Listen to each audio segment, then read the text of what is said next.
सर्वप्रथम ज्योतिबा फुले यांनी पुण्यामध्ये शाळा काढली। मग शाळा काढत असताना विद्यार्थी पाहिजे, शिक्षक पाहिजे, तर शिक्षक मिळत नव्हते।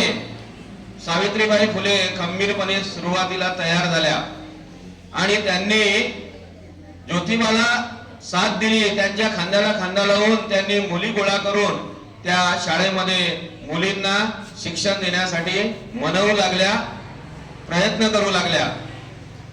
त्या व्यवस्थेने त्यांना मुलींच्या शिक्षणाला सनातनी व्यवस्थेचा विरोध होता त्या काळात। इव्हन ब्राह्मण लोकांच्या महिला सुद्धा शिक्षण घेत नव्हत्या। आपलं तर सुधरच राहिलं बहुजनांचे मुलं मुली, परंतु ब्राह्मण उच्चवर्णीय जे आहेत ब्राह्मण, त्यांच्या महिलांना, त्या स्त्रियांना सुद्धा शिक्षणाची परवानगी नव्हती।